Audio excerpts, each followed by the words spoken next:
Entonces vamos a continuar con este estudio que hemos estado realizando ya hace más de un par de meses, en verdad, que tiene que ver con la base de nuestra fe, en qué creemos aquellos que profesamos la fe cristiana. Hemos estado hablando de hartos puntos y hemos ido avanzando. Ya me parece que este es el 10, no sé si estoy bien, pero ya sería el 10º capítulo, por así decirlo, de lo que hemos estado realizando. La semana pasada, a modo de resumen, estuvimos viendo la ley de Dios. Dios decidió comunicarse con su creación por medio de la ley. En la ley Él manifiesta lo que es. La ley lo que nos hace es mostrarnos la naturaleza de Dios. La santidad de Dios, la justicia de Dios, la perfección de Dios se manifiesta por medio de lo que Él se dio a conocer, que es por medio de la ley. Y vimos que Dios establece la ley como un parámetro para, en primer lugar, ya lo vimos, mostrarse a sí mismo, pero también para mostrar aquellos requerimientos que Dios tiene para con el hombre. ¿Ya? Estuvimos viendo eso, estuvimos hablando de que la ley, por así decirlo, podemos definirlo, o la concepción de ley que se dio en el antiguo pacto, principalmente la podríamos definir en tres aspectos o dividirla en tres grandes grupos. Uno era la ley moral de Dios. Y la ley moral de Dios implica lo que Él es, implica su naturaleza, lo que Él demanda. La ley moral de Dios nunca va a cambiar porque demuestra lo que Dios es. Y como Dios no cambia, su ley moral tampoco cambia. Y dentro de esa ley moral pudimos ver que la base de esa ley moral serían los 10 mandamientos. Los 10 mandamientos que Dios le dio a Moisés, ¿cierto? En el monte, esos 10 mandamientos representan de alguna manera el estándar de Dios. De ahí se derivan otros principios, pero básicamente esos 10 mandamientos son los que muestran la ley moral de Dios. Y vimos que esa ley se divide básicamente en dos cosas, son dos grandes columnas. Una tiene que ver con los mandamientos que nos hablan a nosotros sobre nuestra relación con Dios, y los otros nos hablan referente a la relación que nosotros tenemos para con el prójimo. Por eso los primeros 4 mandamientos: no tendrás dioses aparte de mí, no te harás imágenes, no te inclinarás delante de ella, no pronunciarás el nombre del Señor tu Dios en vano, y el 4º mandamiento sobre el Sabbat, sobre el reposo. Esos 4 mandamientos tienen que ver con nuestra relación para con Dios, de la manera en que nosotros nos relacionamos con Dios. Y los siguientes 6: honra a tu padre y a tu madre, no matarás, no adulterarás, no dirás falso testimonio y no codiciarás, ¿cierto? Me faltó uno. Todos esos 6 hacen referencia a nuestra relación con el prójimo, ¿ya? Por tanto, es por eso que el Señor Jesús, en una oportunidad, cuando se le preguntó referente a cuál era el mandamiento más grande, Él dice: amarás al Señor con todo tu corazón, con toda tu alma, con toda tu mente, con todas tus fuerzas, y a tu prójimo como a ti mismo. Ese es el resumen de la ley, la primera parte y la segunda parte. Esa es la ley moral de Dios, la que tiene que ver con su carácter, con lo que Él demanda. Pero también vimos que en el antiguo pacto Dios se demostró, se dio a conocer y dio otros mandamientos, pero esos no fueron escritos con el dedo de Dios en la tabla de piedra, sino que fueron dados por medio de Moisés.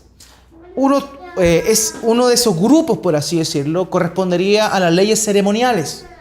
Ya hablamos de ella, referente al no comer animales que rumiaran y que tuvieran la pezuña hendida, cosas bien extrañas para nuestros tiempos. Por ejemplo, que solamente en el mar podían comer peces, ¿se acuerdan de ello? Hoy en día no, estos mandamientos en sí que tenían que ver con las ceremonias, con los rituales, ya no corren, ya fueron derogados, por así decirlo, por medio de la obra de Cristo, puesto que cada uno de estos lo único que hacían era apuntar a Cristo. Todo el tema de los sacrificios apuntaba a Cristo, todo el tema de la purificación apuntaba a Cristo. Todas esas leyes y ordenanzas apuntaban al Señor Jesús. Por tanto, cuando Cristo realiza su obra, completa su vida, su muerte, su resurrección, su ascensión, cuando el Señor realiza eso, todo aquello quedó derogado, ya no sirve, no sirve. Ya. Por eso es que, por ejemplo, el verdadero templo no es el templo de Israel, el templo que se puede construir o no se puede construir. El templo, el verdadero templo, Jesucristo dijo: destruyan este templo y en 3 días yo lo levantaré. ¿A qué templo se refería? A su cuerpo, porque el verdadero templo no es una construcción. El verdadero templo era el Señor Jesucristo, el mismo, el lugar santo donde se oficiaban sacrificios para Dios. Su cuerpo fue el lugar donde se oficiaron sacrificios perfectos, una vez y para siempre, para Dios, ¿ya? Eso es importante. Por tanto, todas esas leyes que hablaban referente a prácticas, a usos, a costumbres, fueron derogadas por medio de la obra de Cristo. De igual manera, habían otras leyes, y esas leyes correspondían a las leyes judiciales, por así decirlo, que tenían que ver básicamente con el terreno. Por ejemplo, Dios manda a Josué después de su partida, antes de su partida, estando próximo a ella, les manda a que él reparta la tierra, ¿cierto? Entonces, evidentemente, ella no corre en esos mandamientos, puesto que no hay tierra y no hay 12 tribus, ¿ya? Entonces, esas leyes, por así decirlo, que tenían que ver con la convivencia, con el buey, hay principios que uno rescata, evidentemente, pero eran normas dictadas directamente a la nación de Israel en aquel entonces. De hecho, incluso en ese tiempo no eran Israel, eran hebreos, ¿ya? Entonces, eso es importante. Pero a raíz de eso, sabiendo que lo que el cristiano debe respetar siempre la ley moral de Dios, la cual no cambia nunca, y que ya no corre lo que tendría que ver con las leyes ceremoniales y las leyes judiciales, a veces uno podría llegar a pensar que tenemos libertad referente a la ley de Dios, y lo vimos la semana pasada también, que no es así. Un cristiano verdadero que ha nacido de nuevo sabe que no es salvo por medio de cumplir la ley, pero es salvo por gracia. Pero habiendo sido salvo por gracia, es en ese momento que el cristiano ya está capacitado para poder cumplir la ley. Por tanto, Cristo dijo, yo no vine a abrogar la ley, Mateo 5:17, sino que vine a cumplirla. También dijo, el cielo y la tierra pasarán, pero mis palabras no pasarán. Por tanto, esa ley debe cumplirse. Y como vimos, si la ley moral de Dios se resume en ama a Dios y ama a tu prójimo, nosotros como creyentes sabemos que evidentemente tenemos que cumplir con ese mandamiento, amar a Dios y amar al prójimo. Por tanto, eso se perpetúa. Entonces nosotros no estamos libres de cumplir la ley de Dios. Pero sí hay algo importante que se deriva de esto, y ese es el concepto que vamos a estar hablando el día de hoy, que tiene que ver con la libertad cristiana y la libertad de conciencia, ¿ya? Son dos cosas importantes que debemos notar nosotros. La primera, vamos a estar hablando de la libertad cristiana, es aquella libertad que nosotros obtenemos por medio de la obra de Cristo. Por favor, alguien que lea ese pasaje que se encuentra ahí, Juan capítulo 8, versículo 36. ¿Qué lo voy a leer? Así que, si el Hijo os libertare, seréis verdaderamente libres. O sea, la verdadera libertad es aquella que viene producto y que otorga el Hijo de Dios. O sea, nosotros ya no estamos obligados a cumplir, escúchense bien esto y nótelo bien, a cumplir la ley para alcanzar la salvación. Nosotros no estamos obligados a eso.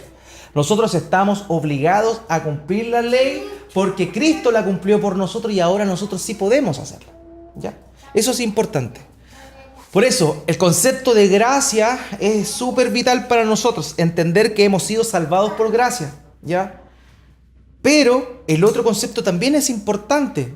No fuimos salvos por obras, sino, como dice Pablo en los Efesios, para buenas obras.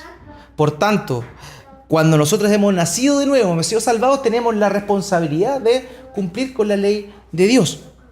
Esa ley es la que nosotros hoy podemos cumplir producto de que el Hijo de Dios nos libró de la esclavitud que nosotros tenemos. Evidentemente, si hay ahora una libertad es porque antes estábamos en esclavitud, ¿ya? Y ahora vamos a ver brevemente algunas cosas de las cuales hemos sido liberados en función a lo que las Escrituras nos muestran. Lo primero, hemos sido liberados de la culpa del pecado, ¿ya? Eso es súper relevante. Dios nos ha librado de ello. ¿Quién puede leer Tito capítulo 2, versículo 14? Quien se lo dio a sí mismo por nosotros para redimirnos de toda iniquidad y purificar para sí un pueblo propio, celoso de vuestras obras. De buenas obras. Amén.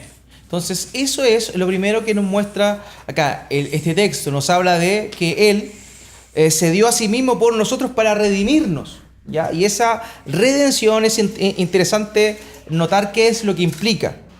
La redención era una expresión que se empleaba en aquel entonces para referirse al mercado de esclavos, ¿ya? Cuando en ese entonces se vendían los esclavos al mejor postor. Entonces se exponían los esclavos y alguien llegaba y compraba, pagaba el precio y compraba a un esclavo, ¿ya? De ahí deriva el término redención, ¿ya? Pero para poder redimir era necesario pagar un precio. En este caso nosotros estábamos presos, éramos esclavos del pecado y éramos esclavos también de nuestra propia maldad. Por tanto, Jesucristo viene y paga el precio de esa esclavitud que nosotros teníamos para darnos libertad. ¿Pero de libertad de quién? Del dueño que antes teníamos, que era el pecado. Entonces, eso es lo que implica en primer lugar.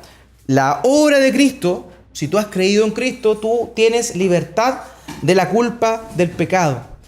Cristo pagó por ti, puso el dinero ahí en donde estaba la exposición de los esclavos que éramos todos nosotros, y Él pagó por eso, y producto de aquello nosotros tenemos libertad. Por eso dice, quien se dio a sí mismo por nosotros para redimirnos de toda iniquidad y purificar para sí un pueblo propio, celoso de buenas obras. Entonces, eso es lo primero, hermanos míos. La obra de Cristo nos da la libertad de la culpa del pecado. La otra libertad que Dios nos da, tiene referencia también a la primera, y es la libertad de la ira de Dios, de la ira condenatoria de Dios. ¿Quién puede leer, por favor, Primera de Tesalonicenses capítulo 1, versículo 10? Y esperar de los cielos a su Hijo, al cual resucitó de los muertos, a Jesús, quien nos libra de la ira venidera. Okay. Es Cristo quien nos libra de la ira venidera. Es Él, por medio de su obra en la cruz, que nosotros no tenemos que pasar ese momento en el cual Dios va a impartir y va a mandar a la gente al lago de fuego y azufre por los siglos de los siglos. Por su gracia es que Él nos libra de esa ira que va a desatarse posteriormente de parte de Dios, ¿ya?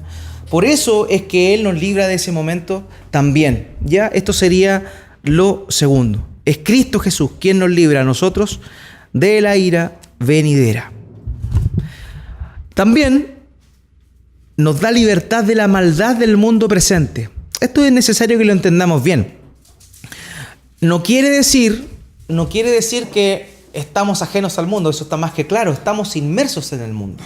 Pero, de alguna manera, lo que habla aquí es que lo malo de este presente siglo no tiene el poder para esclavizarnos a nosotros. Que nosotros voluntariamente nos esclavicemos a esas cosas es otro punto, ¿ya? Nosotros debemos saber que no estamos llamados a esclavizarnos a las cosas. Hemos sido librados por parte del Señor Jesucristo, ¿ya?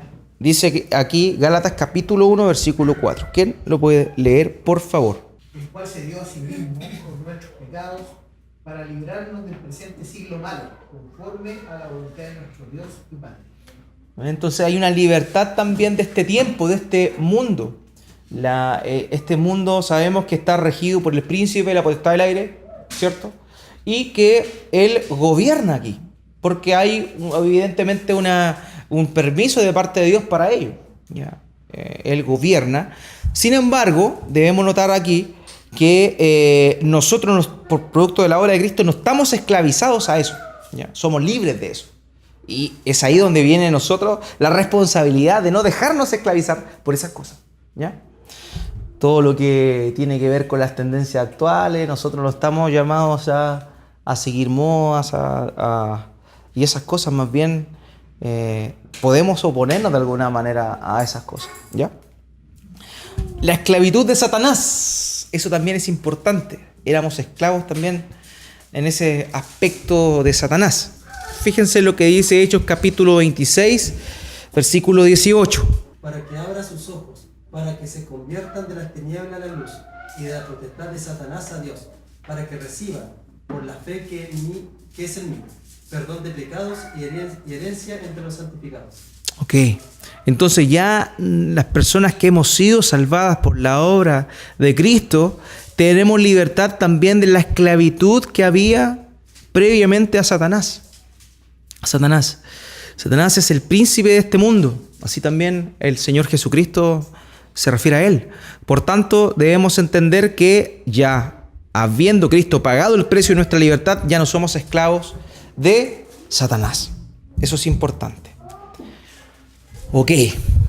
Y lo otro, importante notar, es que ya somos libres del dominio del pecado. De alguna manera ya lo habíamos dicho previamente. De hecho, la semana pasada también utilizamos este versículo para explicarlo bien, qué significaba una cosa y qué significaba la otra.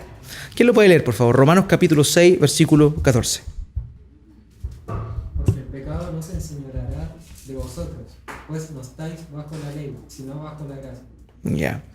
El pecado no se enseñoreará de vosotros. El pecado ya no tiene poder para obligarnos a pecar. Antiguamente nosotros no nos podíamos resistir a la tentación. El día de hoy, habiendo creído en Cristo, que es la cláusula, ya no existe ese poder irresistible. Recordemos, cuando hemos nacido de nuevo, nosotros ahora, a partir de ese momento, estamos capacitados para poder cumplir con la ley de Dios. Antiguamente estábamos incapacitados para poder obedecer, pero a partir de aquel momento en el cual por fe, arrepentimiento y fe creemos en el Señor Jesús, nosotros ahora sí podemos cumplir con la ley de Dios. Por tanto, el pecado ya no puede enseñorearse de nosotros, ¿ya? Pues no estamos bajo la ley, sino bajo la gracia. Y entendimos también qué implicaba eso, ¿se acuerdan? Estar bajo la ley era estar bajo la maldición de la ley, pero estar bajo la gracia implica estar bajo la bendición de la gracia, puesto que Cristo fue la persona que cumplió la ley por nosotros. Muy bien. Otra cosa, otra libertad que el cristiano tiene es la libertad del aguijón de la muerte. Es cierto, cada uno de nosotros va a morir físicamente, ¿ya? Pero ese momento, el momento de la muerte va a llegar a su fin. Va a haber un momento en el cual no va a haber más muerte, ¿ya? Fíjense lo que dice Pablo aquí en 1 Corintios capítulo 15, versículos 54 al 55. Y esto es corruptible, se haya vestido de incorrupción, y esto mortal se haya vestido de inmortalidad. Entonces se cumplirá la palabra que está escrita: sórdida es la muerte en victoria. Donde está, oh muerte, tu aguijón, donde, oh sepulcro, tu victoria. Cuando Cristo venga por segunda vez y ocurra la resurrección de los muertos, y también aquellos que estén vivos en ese momento sean transformados en esto físico, se convierta en algo espiritual, esto mortal se convierta en algo inmortal, a partir de ese momento se va a cumplir, como dice el texto acá, aquello que se hablaba en el antiguo pacto: ¿dónde está, oh muerte, tu aguijón, oh sepulcro, tu victoria? A partir de ese momento ya no va a haber más muerte. Cristo viene, ¿cierto? Viene la resurrección de los muertos y no hay mayor muerte, ¿ya? Ok. Y, por tanto, entendiendo que Cristo nos ha librado de muchas cosas, como la hemos revisado acá, un sinnúmero de cosas, también es necesario notar que la libertad en Cristo no es lo mismo que el libertinaje. Porque es ahí donde algunos dicen: ya, si Cristo pagó todo por mí, chipe libre. Pero no es lo que la Biblia nos enseña. Libertad no es lo mismo que libertinaje. Fíjense aquí lo que dice Pablo a los Gálatas en capítulo 5, versículo 13. Porque vosotros, hermanos, a la libertad fuisteis llamados, solamente que no uséis la libertad como ocasión para la carne, sino servíos por amor los unos a nosotros. Una de las cosas que es difícil entender es que cuando se habla de libertad en el Nuevo Testamento, sobre todo en función a la obra de Cristo, esa libertad hace referencia a la esclavitud que teníamos nosotros antes. Es decir, cuando Adán peca, Adán y su descendencia quedan esclavos del pecado, ¿ya? Por tanto, a partir de ese momento, ¿cierto? Ahí está esa esclavitud. Y el dueño de nosotros, por así decirlo, el amo de nosotros, de toda la humanidad, es el pecado y también Satanás de alguna manera, otorgado obviamente por Dios. Ahora, A veces uno entiende que como Cristo nos ha dado libertad, nosotros somos libres. Pero hay que entender que esa libertad es en función a la esclavitud del pecado que teníamos. El cristiano no es libre. El cristiano cambió de amo. Porque antes éramos esclavos del pecado y de Satanás. Pero en Cristo nosotros nos debemos a nuestro Señor, a nuestro amo, quien pagó el precio por nosotros. Y ese es Dios. Es Cristo, por medio de Cristo. Por tanto, nuestro Señor es Jesucristo. Nosotros no somos libres. Nosotros no somos libres para hacer lo que queramos. Somos libres del pecado, pero esclavos de Cristo. Es por eso que lo hemos hablado también muchas veces, cuando cada vez que Pablo se presenta en una epístola, es normal y recurrente que él utilice la expresión Pablo, siervo de Jesucristo, y esa expresión siervo significa esclavo en rigor. O sea, Pablo, esclavo de Jesucristo. Él dice, yo no me pertenezco a mí mismo, yo le pertenezco a Cristo, soy propiedad de Cristo. De la misma manera, nosotros, hermanos míos, aquellos que hemos creído en Cristo, tenemos un amo, tenemos un Señor, y ese es Cristo Jesús. Por tanto, no entendamos esta libertad cristiana, que somos libres y que ya no tenemos que darle cuenta a nadie. No, lo que implica es que hemos sido librados de nuestro antiguo amo, que era el pecado, que era la maldición del pecado, y ahora pertenecemos a un nuevo dueño, un nuevo amo, un nuevo Señor, y ese es Cristo Jesús. Por eso es que el apóstol Pablo dice aquí, porque vosotros, hermanos, a libertad fuiste llamados, solamente que no uséis la libertad como ocasión para la carne, sino servíos por amor los unos a los otros. El servíos por amor los unos a los otros es el mandamiento que Dios da. Por tanto, estamos obligados a cumplir con esa ley que Dios nos da. ¿Ya? Entonces, eso es importante. Dios da su ley moral permanece, y nosotros por medio de la obra de Cristo, Cristo pagó, Cristo cumplió lo que nosotros no podíamos cumplir, y producto de ello, Cristo nos imputa a nosotros su obra, y de esa manera nosotros ya somos libres y no somos esclavos del pecado, pero sí le pertenecemos a nuestro Dios y evidentemente a nuestro Señor Jesucristo. Eso tiene que ver con la libertad cristiana. Pero también hay otro punto importante notar, hermanos míos, y este tiene que ver con la libertad de conciencia. ¿Ya? La libertad de conciencia. Pero antes de eso, esto también es relevante. A veces uno se marea un poco, no sé, porque trae quizá argumentos preconcebidos referentes a ciertos temas, pero a veces uno no entiende muchas veces cómo se aplica la salvación en el Antiguo Testamento, en el Antiguo Pacto en realidad. ¿Ya? Lo importante, es importante notar esto porque nos va a mostrar que la Escritura es una unidad. La gente era salva en el Antiguo Pacto, ¿ya? De la misma manera que nosotros somos salvos el día de hoy. ¿Cómo somos salvos nosotros el día de hoy? Por medio de Cristo. Por, ¿cierto?, arrepentirnos y creer en Jesucristo, nosotros somos salvados. De la misma manera, la gente del Antiguo Pacto era salvada. Pero ellos no tenían la figura clara de Cristo, por tanto alcanzaban la salvación que era por medio de Cristo, cumpliendo las figuras imperfectas que se habían dado en el Antiguo Pacto. ¿Ya? Todo esto apuntaba a Cristo. ¿Ya? Por tanto, es por eso que la salvación se les considera también. Entonces, a veces uno dice, ya, pero en el Antiguo Pacto la gente no era salva. Sí, la gente era salva. Lo que cambiaba en sí era la manera en la cual era salvada, que era por medio de símbolos, y no por medio de la sustancia o la esencia misma que era Cristo. ¿Ya? ¿Por qué digo esto?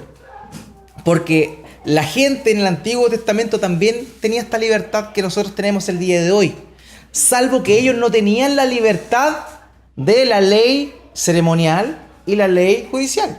Ellos tenían que cumplirla, porque eso apuntaba a Cristo. Cristo no había sido revelado todavía, pero cuando viene Cristo, nosotros a partir de la obra del Señor en adelante, nosotros ya no tenemos que cumplir eso porque se cumple plenamente en la persona del Señor Jesús. ¿Ok? Pero había libertad tanto en el Antiguo Pacto como en el Nuevo Pacto. ¿Por qué? Fíjense lo que dice este pasaje. Gálatas capítulo 3, versículo 14. Para que en Cristo Jesús la bendición de Abraham alcanzase a los gentiles, a fin de que por la fe recibiésemos la promesa del Espíritu. No sé si lo notan. Pero ¿cuál es la bendición que nosotros tenemos en Cristo? La bendición de Abraham. La bendición de Abraham. Es decir, la promesa que Dios le hizo a Abraham es la que se cumple en nosotros. La diferencia es que nosotros de manera clara por medio del Señor Jesús. Pero en el antiguo pacto no era de manera clara, era por medio de los símbolos. ¿Ya? Por ejemplo, otra diferencia es que hoy en día, por medio de lo que el Señor Jesús hizo, el Espíritu Santo mora dentro de nosotros. En el antiguo pacto, el Espíritu Santo no moraba dentro de las personas, pero sí les influía desde afuera, se posaba sobre ellos. Y vemos en la Escritura un montón de veces esa misma expresión, ¿ya? Entonces, la permanencia del Espíritu Santo dentro es la que, por así decirlo, cambia a partir de la obra de Cristo y de la ascensión de Cristo en adelante. Pero por eso es que también el salmista David ora diciendo: no apartes de mí tu Santo Espíritu, porque él igual se veía beneficiado de la obra del Espíritu Santo, solo que no era de manera completa, porque la obra de Cristo todavía no se había cumplido. ¿Se entiende, no, la idea? Entonces, había libertad tanto en el Antiguo Testamento como en el Nuevo Testamento. ¿Ya? Eso es importante. A veces uno se marea un poco con eso y piensa que no era así, pero es así. Puesto que las bendiciones que nosotros tenemos son las que Dios le dio a Abraham. Muy bien, entonces eso es importante. De la misma manera que nosotros somos libres ahora, existe esa libertad también en el Antiguo Pacto, pero de otra manera más limitada. Nosotros tenemos eso, por así decirlo, abierto. Miren lo que dice este hermano J. Williamson referente a este punto. La diferencia entre la libertad de la que gozaban los creyentes del Nuevo Testamento y la del Antiguo Testamento es una diferencia de grado y no de forma. ¿Ya? En el fondo era lo mismo, era por medio de Cristo, pero el grado tenía que ver con el grado de iluminación que se le había dado en aquel entonces, que era por medio de figuras, sombras, y no por medio de la realidad que se presenta en la obra de Cristo. Habiendo visto eso y notado aquello, vamos a ver otro punto importante que tiene que ver con la libertad de conciencia, ya que estamos hablando de libertades. Fíjense lo que dice acá la Confesión de Fe de Westminster referente a eso. Dice: solo Dios es el Señor de la conciencia y la ha dejado libre de los mandamientos, noten bien esto, y doctrinas de los hombres, las cuales son en alguna manera contrarias a su palabra, o está al lado de ella en asuntos de fe o de adoración. Así que creer tales doctrinas u obedecer tales mandamientos con respecto a la conciencia es traicionar la verdadera libertad de conciencia, y el requerir una fe implícita y una obediencia ciega y absoluta es destruir la libertad de conciencia y también la razón. Aquí es importante también desmarañar un poquito esto y entenderlo, el corazón de lo que quisieron decir aquí los hermanos. La Confesión de Fe de Westminster es unos hermanos creyentes que amaban al Señor, que son, por así decirlo, la segunda generación de la Reforma protestante. Entendiendo eso, sabemos que lo que ocurría en aquel entonces era que el catolicismo romano tenía el monopolio, ¿cierto?, de todo, ¿ya? Y el corazón de la Reforma fue salirse y eliminar, por así decirlo, todo aquello que no estuviera solo en la Biblia. Por tanto, lo que se hizo en aquel entonces, el tiempo de la Reforma, fue dejar de lado todas las ordenanzas o partes de los mandamientos que la Iglesia imponía. Entonces acá lo que está diciendo se está refiriendo en ese contexto a aquello, ¿ya? Dice acá: Dios es el Señor de la conciencia y la ha dejado libre de los mandamientos y doctrinas de los hombres, refiriéndose a la doctrina del papado, ¿ya? Las cuales son en alguna manera contrarias a su palabra, entiéndase indulgencia, entiéndase purgatorio, la divinidad de María y todas esas cosas que no aparecen en ninguna parte de las Escrituras. Así que creer tales doctrinas u obedecer tales mandamientos con respecto a la conciencia es traicionar la verdadera libertad de conciencia. En parte, lo que dice acá: puesto que Cristo nos ha librado y puesto que Él nos sacó de aquellas ordenanzas antiguas, ciertos ceremoniales que se cumplieron en Cristo, nosotros no tenemos que aceptar de ninguna manera doctrinas impuestas por hombres. Doctrinas que estén ajenas al mandamiento de Dios. A eso se está refiriendo ahí, ¿ya? ¿Por qué es menester esto también entenderlo el día de hoy? Porque sabemos que lamentablemente se da también en iglesias, incluso que se consideran cristianas, mandamientos de hombres que no son doctrinas bíblicas, que no aparecen en la Escritura, que son más bien imposiciones que se dan a la gente. El problema de eso es que cuando tú das una imposición a alguien y esa persona entiende de que eso es pecado, aunque no lo sea, por un tema de conciencia, cuando desobedece esa práctica o ese orden que se le dio, peca. Voy a dar un ejemplo sin el ánimo de ofender, pero no sé, hay lugares en los cuales el tema de la falda es como un mandamiento. La hermana que no va con faldita la echan prácticamente de la iglesia o la consideran pecadora. Nosotros sabemos que eso a la luz de la Escritura no tiene ningún sentido, ¿ya? Pero cuando una iglesia impone eso a una persona, a una mujer, y la mujer dice, voy a ir con pantalones igual, a pesar de que no esté mal ir con pantalones por un tema de conciencia, peca igual. Entonces están imponiendo cargas en la gente que igual de alguna manera por el hecho de desobedecer algo que, aunque no sea escritural, hace que sea una carga de conciencia para las personas. El apóstol Pablo lo explica de mejor manera referente al tema de los sacrificios o de la carne sacrificada a los ídolos. No sé si se acuerdan de aquello. Él le dice, ¿saben qué? El ídolo no es nada. Da lo mismo. O sea, ustedes pueden comprar carne de la que se vendía después de los sacrificios a dioses paganos que se hacían. El punto es que si ustedes, y aquí viene lo importante, por eso hablaba del tema de la conciencia, por amor al más débil no lo hagan. No era pecado en sí, pero si ellos lo hacían y hacían caer a un más débil, era pecado igual. Entonces, eso es importante notar. Por eso es que debemos tratar en lo posible de siempre ser apegados al texto y solo al texto. Cuando se ponen lamentablemente cargas, esas cargas lo único que hacen es nublar la luz de la verdad de Dios. Ejemplo, hay cosas, hermanos míos, que en la Escritura son abiertas, ya que no hay, por así decirlo, un tema cerrado, que hay distintas aristas. Nosotros, por ejemplo, para utilizar un ejemplo que nosotros lo entendamos, nosotros realizamos la Cena del Señor todos los domingos. Hay iglesias que lo hacen una vez al año, normalmente para la Semana Santa.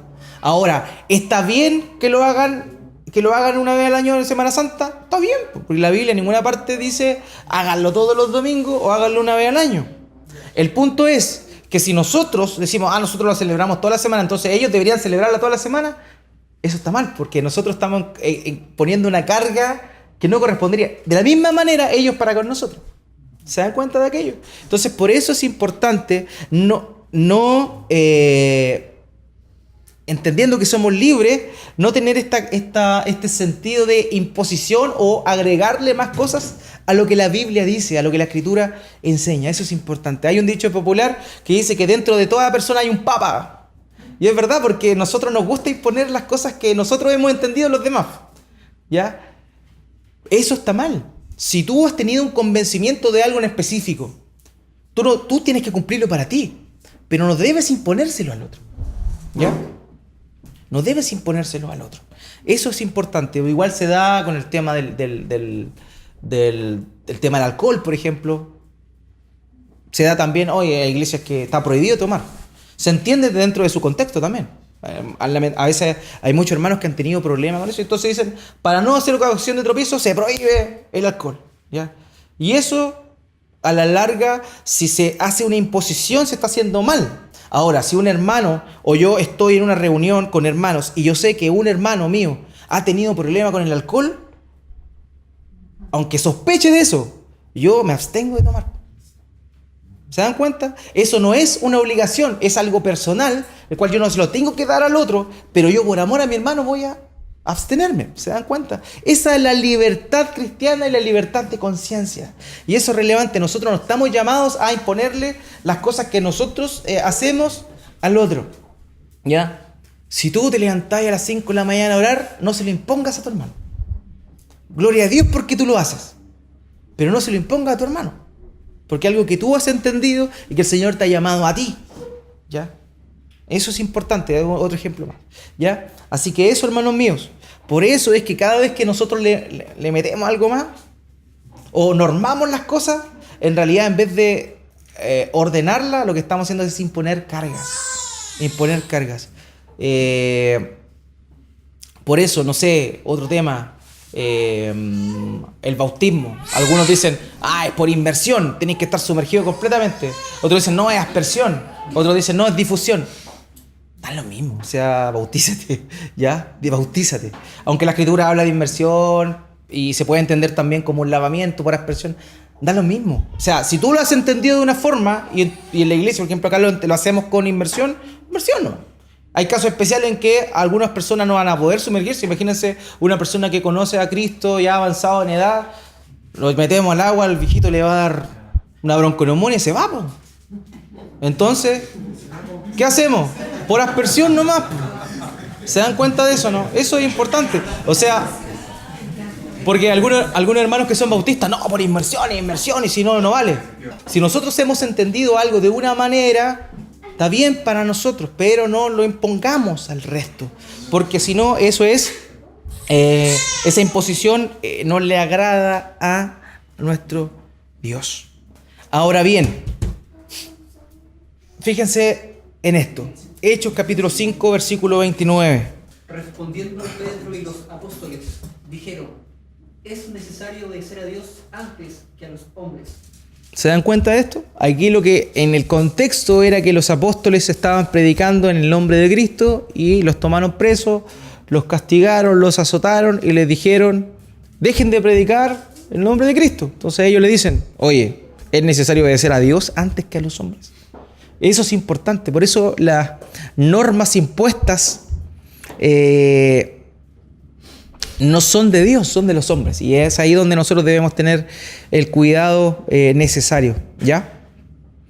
Dios prima por sobre todo, ¿ya?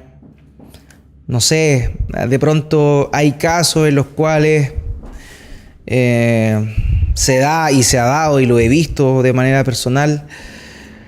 Por ejemplo, un joven creyente tiene padres que no son cristianos y el mandamiento expreso en la Escritura es hijo, obedeced a vuestros padres. En todo, dice incluso Colosenses.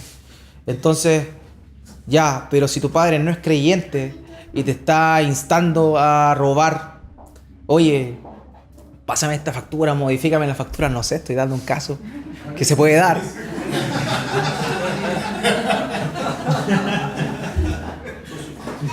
No sé, si pasa eso, por ejemplo, evidentemente, aunque el hijo está sujeto al mandamiento obedece a vuestros padres en todo, está este otro principio que dice mejor obedecer a Dios que a los hombres.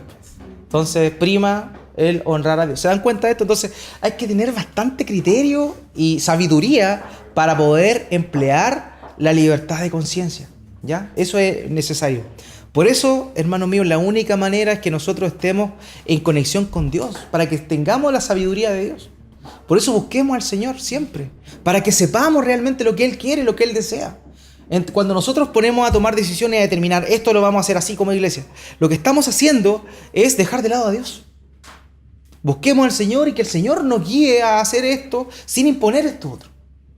Esa es la manera en la cual nosotros debemos realizar las cosas, ¿ya?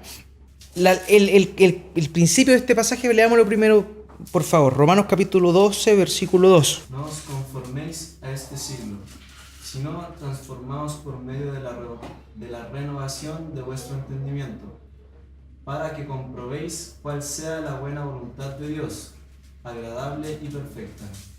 Aquí Pablo no dice transformados por medio de la renovación de vuestro entendimiento para que comprobéis cuál sea la voluntad de Dios, agradable y perfecta. Aquí no dice sujétense a los mandamientos de hombre para que comprueben cuál es la voluntad de Dios, agradable y perfecta. Aquí está hablando de la renovación de vuestro entendimiento, obviamente en función a una búsqueda de Dios. Por eso habla de no os conforméis a este siglo. Por tanto, conocer la voluntad de Dios agradable y perfecta no requiere de mandamientos extras. sino la renovación de nuestro entendimiento por medio de la búsqueda de Dios. El versículo 1 de ese pasaje habla del culto racional. Está hablando de la obediencia, que es el culto racional a nuestro Dios, ¿ya? Por eso es que es importante notar esto también. No necesitamos de añadidos. Es la palabra de Dios sola la que nos norma a nosotros. Ahora, en virtud de este mismo principio de la no imposición de las cosas, es que también se tocan estas dos áreas, por así decirlo, que son importantes y también es contingente a nuestra época. Dice lo siguiente la Confesión de Fe de Westminster: y porque los poderes que Dios ha ordenado y la libertad que Cristo ha comprado no han sido destinados por Dios para destruirse, sino para preservarse y sostenerse mutuamente uno al otro, los que bajo el pretexto de la libertad cristiana quieran oponerse a cualquier poder legal o a un lícito ejercicio, sea civil o eclesiástico, resisten a la ordenanza de Dios. Por eso es importante tener el equilibrio y tener la sabiduría de Dios, ¿ya? Porque la iglesia es una institución que Dios levantó. El Estado es una institución que Dios también levantó. Y la familia es una institución también que Dios levantó. ¿Qué es lo que vemos nosotros hoy en día, por ejemplo, referente al Estado? El Estado lo que quiere hacer es quitarle la responsabilidad a los padres de la educación de sus hijos, siendo que Dios lo que hizo fue darle la responsabilidad a los padres por sus hijos. Esa fue la autoridad que Él estableció. Por tanto, las autoridades civiles están acumulando juicios sobre sí, producto de no respetar eso, ¿ya? Del tema de que nosotros evidentemente debemos respetar a la autoridad, debemos hacerle notar cuáles son las cosas y cuáles son las funciones que tienen que cumplir, ¿ya? Pero nosotros no estamos llamados a meternos en eso, ¿ya? Como a imponer, por así decirlo, como iglesia. Si alguien es creyente, es cristiano y Dios lo ha llamado, por ejemplo, así como hay abogados cristianos, ¿pueden haber políticos cristianos? Yo creo que sí. Yo no tengo problema con eso, ¿ya?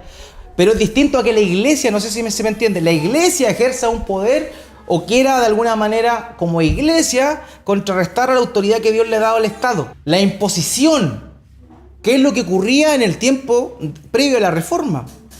La iglesia católica romana imponía quién iba a ser rey de cierto imperio, ¿ya? Eso también estaba mal. Esa es la idea que quiero que entendamos. Ningún poder está por sobre el otro, cada uno tiene la autoridad dada en sí mismo. La iglesia, el Estado por eso tampoco puede venir a regirnos a nosotros, a la iglesia. Producto que Dios ha depositado la de autoridad en la iglesia, la autoridad de los creyentes. Está la autoridad del Estado, la autoridad de los creyentes y la autoridad de la familia, ¿ya? Que Dios dio. Esas son las instituciones de Dios. Por tanto, una no puede imponerse a la otra, ¿ya? Pero sí, evidentemente, como dices tú, Pablo, estamos llamados como creyentes a hablar, a mostrar lo que es la voluntad de Dios. Eso está claro. Pero no es que como iglesia nosotros vamos a boicotear y vamos a hacer un golpe de Estado para... No tiene que ver una cosa con la otra. Por eso es importante notar esto y que se entienda bien, ¿ya? De la misma manera que el Estado no debe meterse en la educación de los padres para con sus hijos, de la misma manera tampoco la iglesia puede meterse en lo otro, ¿ya? Puede tener una opinión, y lo hablamos de eso, puede votar por quienes no promueven lo que lamentablemente se está promoviendo hoy en día, y eso es lícito y se debe hacer, ¿ya? Pero una cosa no quita la otra, como iglesia como tal. Porque lo que hizo el Señor Jesucristo en sí fue, lo que los hermanos cristianos hicieron en un periodo totalmente difícil. Estamos hablando del Imperio Romano. La iglesia apostólica creció en el Imperio Romano. Y ya les he dicho yo, cuando Pablo escribe Romanos capítulo 13, sométase toda persona a las autoridades superiores, porque no hay autoridad sino de parte de Dios, y las que hay por Dios han sido establecidas, de modo que quien se opone a la autoridad, a lo establecido por Dios resiste, y los que resisten acarrean condenación para sí mismos. Cuando Pablo escribe esto, según la cronología, quien estaba de emperador era Nerón. Entonces, entendamos el contexto de Pablo. ¿Qué hizo Nerón con los creyentes?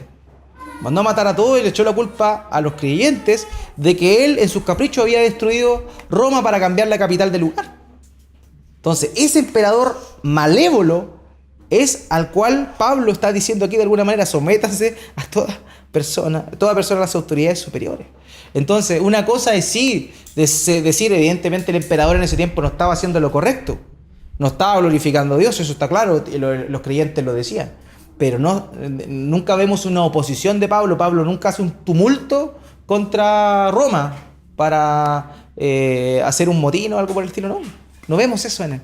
Porque el Evangelio lo que nos habla es, más allá de ir a la institución como tal, es ir al núcleo de la sociedad, que son las personas. Las personas. El Evangelio se predica a las personas, no a las entidades, ¿ya? Entonces de ahí viene el cambio. El cambio en nuestras vidas viene de adentro, por la obra del Espíritu Santo. Por tanto, nosotros predicamos el Evangelio a las personas y el Espíritu Santo quien renueva la vida de las personas y les hace cambiar de parecer, ¿ya? Entonces eso, tenemos una responsabilidad profética de denuncia, evidentemente la tenemos y tenemos que realizarla. Pero nosotros no podemos, por así decirlo, oponernos como iglesia, como personas. Sí, lo podemos hacer, evidentemente. ¿Y cómo manifestamos eso? ¿Cómo la persona común y corriente, cómo puede manifestar eso? El voto, es la única forma, no hay otra forma válida. Podemos hablar, llenarnos la boca, ir a debate, etcétera, pero eso no vale nada. Lo que vale es votando, ¿ya? Eso es lo que tiene que ver con esto. Así que Dios estableció las autoridades, ¿cierto?, para eso, y son dadas por Dios, nos guste o no nos guste.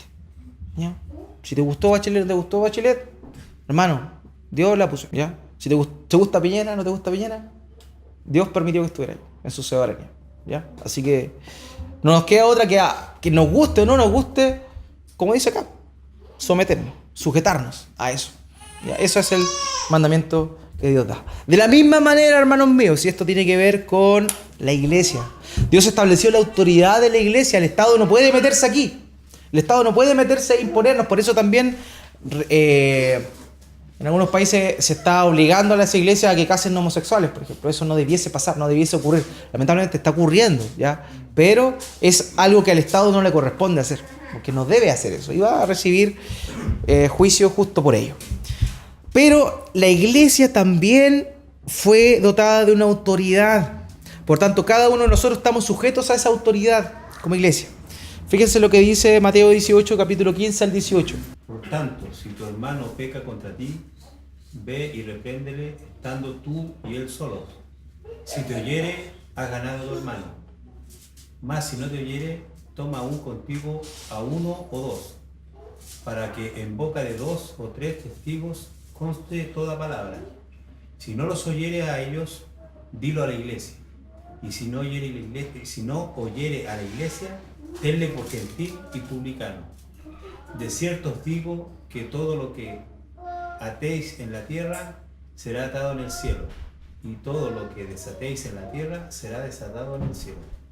Ya, aquí está hablando de la autoridad que Dios delegó a la iglesia como tal. Fíjense, de alguna manera nos habla de cómo es el proceso de un conflicto en la iglesia. Dice, cuando tu hermano peca contra ti, ve y repréndele, estando tú y él solos.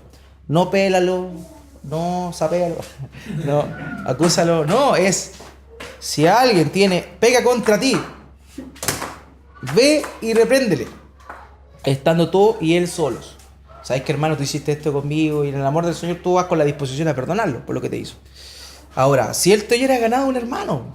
Gloria a Dios por eso, ¿cierto? Mas si no te oyere, toma aún contigo a uno o dos, para que en boca de 2 o 3 testigos conste toda palabra. Vas con otros 2 hermanos, hermano, ¿sabes qué? ¿Te acuerdas de lo que conversamos el otro día? Quiero que conste que yo vine a hablar contigo para arreglar esta situación y traje a los hermanos para que también sepan y estén al tanto de eso. Y ¿sabes qué? Chao.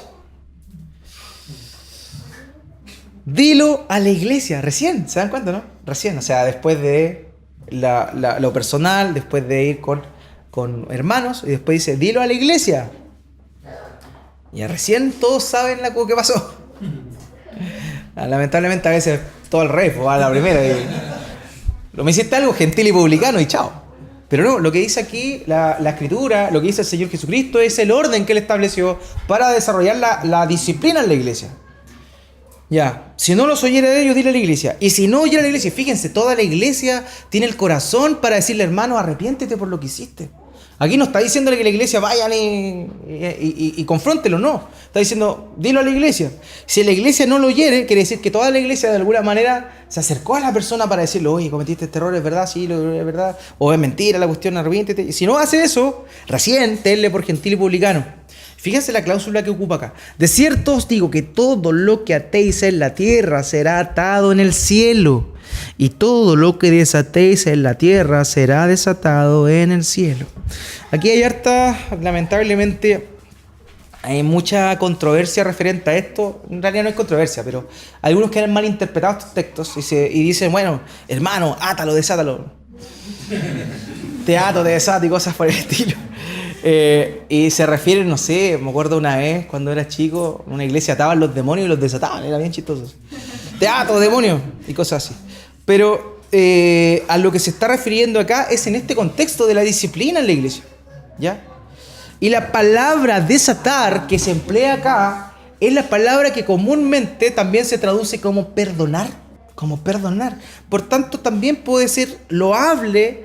De cierto digo que todo lo que perdonéis en la tierra será perdonado en el cielo, y todo lo que no, al revés, todo lo que no perdones en la tierra no será perdonado en el cielo, y todo lo que perdones en la tierra será perdonado en el cielo. El contexto está hablando de la reconciliación, de eso está hablando, no atar, desatar y te ato y te troncho y todas esas cosas, ¿ya? Entonces eso es importante, hermanos míos. Dios estableció la autoridad en la iglesia también, así como la estableció en el Estado, autoridad también en la iglesia. Por tanto, estos son los procesos que Dios también permitió que la disciplina de la iglesia se diera de esta forma, ¿ya?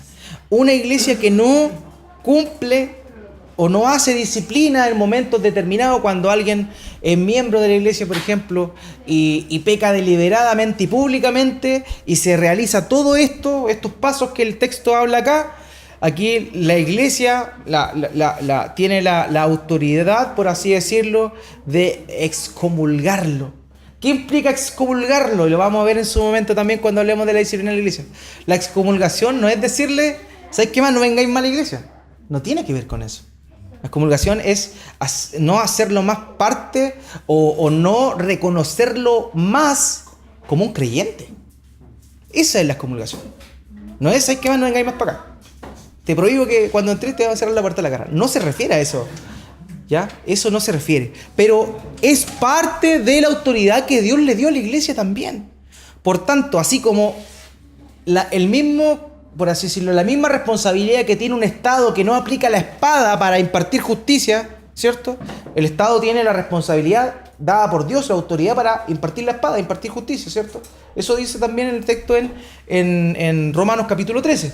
Si un Estado no hace justicia, es culpable ante Dios.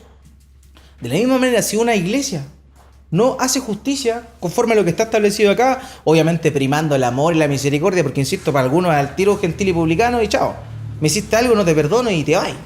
Ya, eso no debe ocurrir. Cuando una iglesia no hace eso y no cumple con eso, también de la misma manera que un Estado que no imparte justicia está faltando a Dios. ¿Ya? Entonces, por eso es importante esto. La libertad de conciencia debe aplicarse también a las entidades de autoridad que Dios ha establecido, ¿ya? Eso sí es importante. Una cosa no debe negar a la otra. Somos ciudadanos de este país, aunque nuestra ciudadanía está en los cielos, somos peregrinos y extranjeros aquí, pero también tenemos una nacionalidad, tenemos una ciudadanía y tenemos que cumplir, respetar lo que se nos ha impuesto, ¿cierto?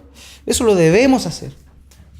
Pero como iglesia estamos separados de eso en ese sentido mismo, ¿ya?